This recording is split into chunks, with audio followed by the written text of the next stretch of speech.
There you go. We're here. There we go. We can hear you. Great. Hiya. Hi. So if I could just explain to everybody, I'm Sandy Butcher, and you'll hear from me later, but I've just been asked to help lead the Q&A for this session with Jan and Rossi.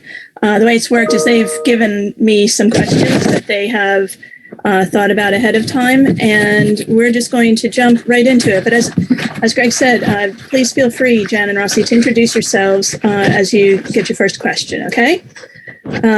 So Jan, we'll start with you, and the first question for you is, as a birth mother, how has it made you feel? I'm sure that's a question lots of people think about quite often. I think, hi everybody. As a birth mother, I think what happens with other people is that the first thing they're wondering is about the guilt aspect of it. And of course, it is a massively devastating thing to find out about, that your child has got FASD due to the alcohol that you consumed during your pregnancy. But the one important point that I really wanted to get across about birth parents, and trying to get them to come out into the light and say, hey, I'm a birth parent too, because there's not many of us willing to do that, is to put, to state that I think in 2020 there was over 650,000 children born, of which 67 in 10,000 of those were in care, and 340 were still had FASD. So if we look at those figures, we can see that over 200 children have FASD are still with birth families.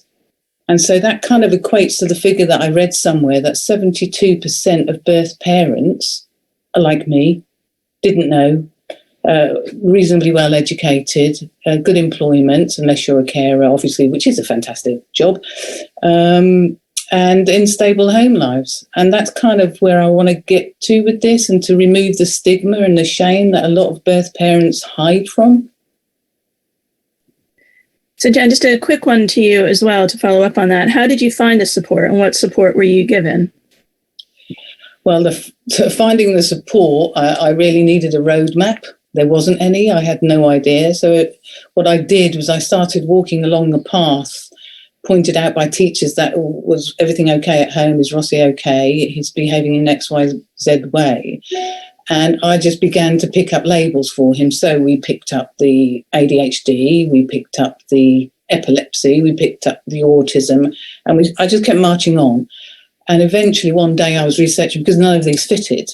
I kept researching, and one day I came across the Surrey and Borders site, and I read about a young man called Andy, I believe, and every word of that told me, that's my son. And it was as if, and I say this every time, it was as if a brick had been taken and thrown through a glass plate window of which I was behind, and two things happened. One was the absolute clarity of this is what my son has, and it was a clear view and it felt good. But the other side of it, all those pieces of glass had hit me and buried themselves inside me, and the pain was immense.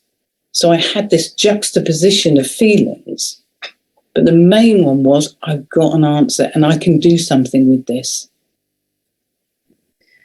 That's really powerful. Rossi, over to you. First, can you tell everybody how old you are first? I'm 19. Fantastic. Do you remember being told that you had FASD and how that felt? I don't remember. I've got it written down here on a piece of paper. I don't have strong memories of it. It wasn't ever a thing that we kind of thought different about in the household. Growing up, I was who I was, and it made no difference what labels I had. Labels weren't a thing in my family. And no, I don't. I wasn't a massive shock either, because we always knew I had difficulties. So, no, I don't. So following on from that, can you say maybe what's the worst part of FASD for you? I'm going to ask you as well, what's the best part? Because there are good parts too. But let's start with the worst part. I wouldn't say the worst part, but the most difficult part of FASD is impulsivity. I think everyone can agree with that. Global delay is a big thing. Acceptance. And forgetfulness is quite a big one for me. To give an example of your impulsivity. Let's see. Oh, there's too many to choose from. I think the main one that sticks out is I was at work one time and it was raining outside and I was trying to get to work and I was like, you know what? I don't need this rain. I've got these new posh, like really cool top man clothes for work. I'm going to take an umbrella from the store and walk with this umbrella that I haven't paid for. I'm going to return it. And it was pure like, I need this, I'm going to take it, and then I'm going to give it back. I ended up not using it, but that's besides the point. You know, that is my FASD, my impulsivity. And I'm sure carers and parents and, you know, guardians can also relate with that, with children and adults with FASD. So that's probably the most difficult part.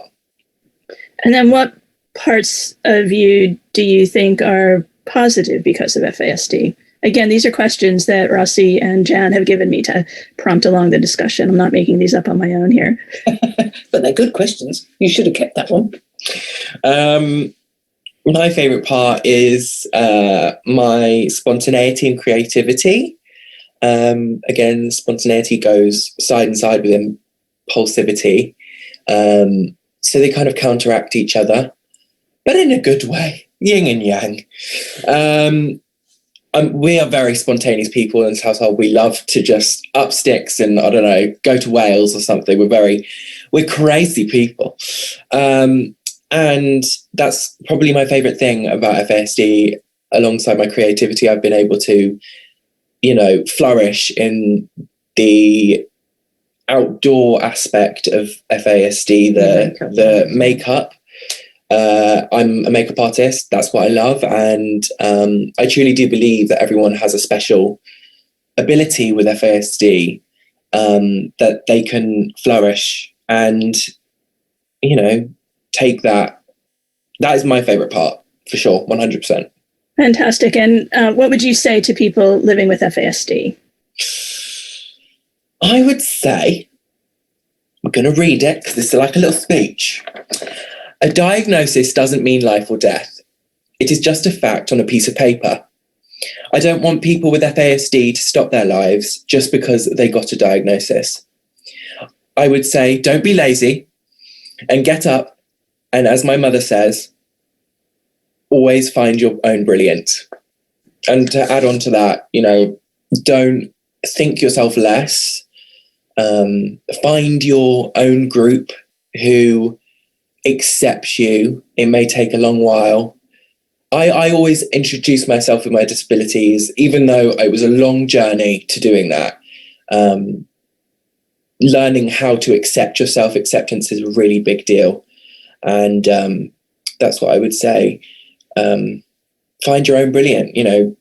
My line. Yeah, mum's line. So you know what I'm going to ask you now is, what's your brilliant, Rossi? Tell us yours. I'm brilliant at everything. So I am a makeup artist, qualified, and I just got a job as a beauty advisor at Space NK Kingston. I've just doxed myself, so come by anytime. Give you a signature autograph. Makeup is my heaven. I love it. And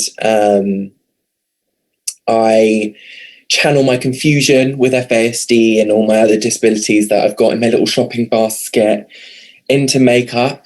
and it really has changed my life. I'm going to university for it, studying on a film studio set, with films being filmed all around me. It's my love. And that is what my brilliant is. I don't like to say my brilliant because, it's a bit vain, but I do think that that is what I am passionate about.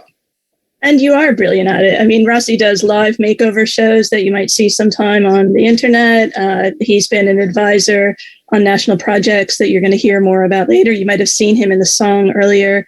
You'll see him again later. I mean, Rossi, you know what I think of you. I know that you're brilliant and really appreciate all that you do to help others understand FASD. I'm going to flip back to Jan now with the last two questions that we have. This one is, if you had a room full of clinicians in front of you, and Jan, I'd like to say that you do. You have, there's nearly 700 people watching this right now. Yeah. So here you go. If you had a room full of clinicians in front of you, what would you say to them?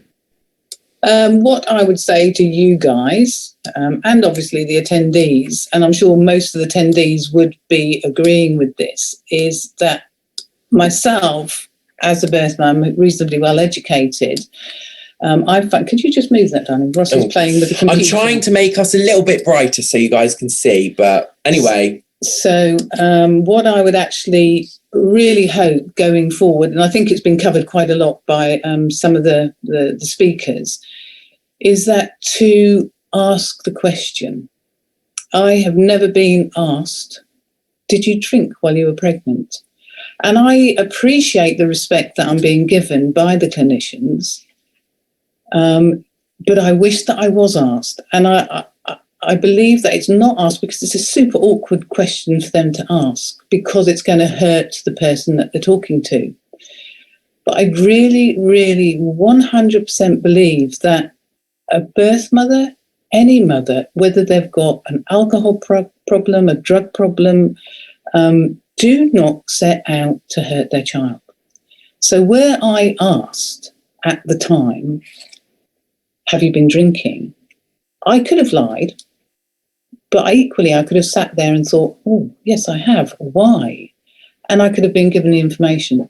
That might have lessened the damage further on in Rossi's brain, because as much as I would like to say that I stopped drinking when I found out I was pregnant 4 months down, I didn't. I didn't stop, not because I wanted to harm Rossi. I didn't stop because I didn't know. So when Raja gave me the diagnosis, I had to sit there and take myself back. Not in that room. I wanted to tell him, yes, I did, because I felt bad. I felt awful. But I had to take myself back to the time when originally I was pregnant and talk to me then and say, you didn't know, you don't know, but you can change things later. So that's where I say to the clinicians, the social workers, to ask the question, because I as a mother will deal with the guilt, but my child comes first. That's why it's so important. And Jen, I've also heard you talk in other times about then once you did know about FASD and you understood, that even then when you came forward, some people didn't want to believe you that... Yes, it's a tricky thing, because I think that's not down to the fact that they didn't want to believe me. They didn't want to believe that a person like me, because their image, as we've discussed earlier with the statistics, their judgment of somebody who has a child with FASD is a raging alcoholic with possibly a needle hanging out of their arm, living in the streets, or completely poverty-stricken and in a pretty awful state. But the percentage of those people are very small. And those people, again, don't set out to harm the baby. They need help, which they're not getting, because the future of those children that end up in care could have been changed by them altering their drinking pattern during pregnancy. So it is that judgment, so the preconceived idea, which I'm trying to change, that just because I speak nicely, please believe me, it happens. It could be the doctor with the child with autism, that child could have FASD. So ask the question. So the final question for Jan, and then Rossi, I'll ask you one last time after that if there's anything else you wanted to say that you didn't remember to say. But Jan, what would you change for future birth parents? I think that all comes back to asking, get it out into education, major. They have PSHE lessons. In Scotland they have the form, in Ireland they do, worldwide. The youngsters, Rossi's age and below, as soon as they start sex education at school, it should be taught about the damage of drugs, of smoking, of drinking alcohol, all under the same umbrella. Because if we catch a class of 30 children, 15 of them asleep, the other 15 listening, 7 of which this will go in, then we've saved that many future children. So I would definitely change that. And I would hopefully change the education of the clinicians, which is happening all the time, and get the question asked of, are you a social drinker? And if so, 1, 2, or 3? Because that's a softer way of asking it. You two both probably won't be seeing what's going on in the chat room, but I'm seeing words like inspiration. And okay, there you go, Rossi. Yes, it's all about anything me. That you'd like to say? Last 2 minutes. Anything you'd like to leave people thinking about? Doesn't have to be, but just in case. I was listening to Lindsay very intently. What a woman. And you see Rossi sitting here, you see me, and hopefully you'll see a birth parent, and hopefully that will have changed your perspective or the narrative of where you go with it. And you see Rossi, who's humongously funny. He's an absolute credit. But at the same time, he is also a super pain. And he doesn't go to sleep. And the melatonin doesn't work for him. And he does have ADHD, and he does have impulsivity. And I do have to tell him every single day, let's not do that. He's also 19 years old, so he's a young man. And he also wants his independence. But then it does take us way back, and I discuss it with Rossi all the time, even though he doesn't want to hear it, we have to talk about the global delay. The IQ system is ridiculous, in my opinion. It gives an educational IQ, whereas we need to take the whole global. And so, fantastic, but he has to deal with the younger age group too. Right, that's fantastic, and thank you both. And not to, I just need to say it again, Rossi. You have been helping so many people, and the thing that people don't always understand, I think, is just how hard people with FASD try every day.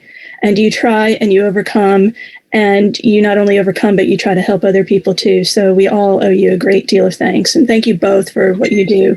We appreciate it. And that's back over to Greg, I think.